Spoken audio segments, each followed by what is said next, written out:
4 пациенти, меѓу кои и најмладите, кај кои беше потврдена западно-нилска треска, денеска ја напушти инфективна. 7 нови пак сомнителни биле примени на болничко лекување и за нив лекарите ги чекаат лабораториските резултати.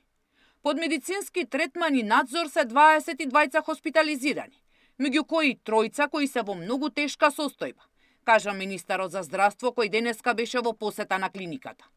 Клековски вели дека за дел од болните ќе треба и дополнителна рехабилитација.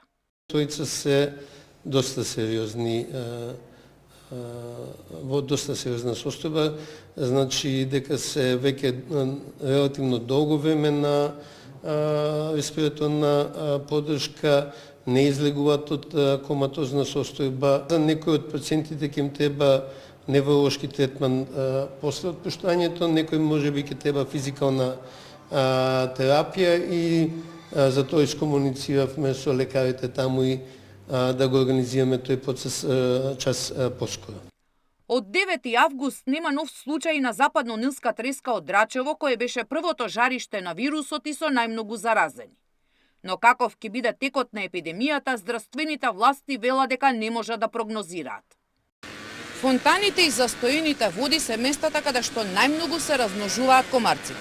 Нивното исклучување и празнење се дел од мерките за заштита од западно-нилската треска. Општина Кисела Вода веќе презеде мерки за празнење на фонтани на неколку локации.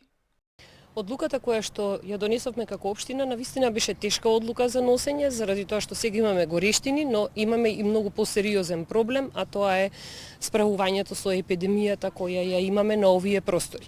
Ние како општина, каде што имаме прогласено епидемија, секако превентивно делуваме и ги исклучуваме секоја една можност, што значи да имаме простор за размножување на комарците. Мораме да работиме на сузбивање на сите можни позиции, жешки позиции за тоа.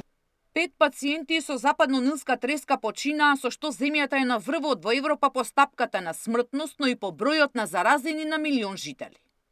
Сања Димитровска, Сител телевизија.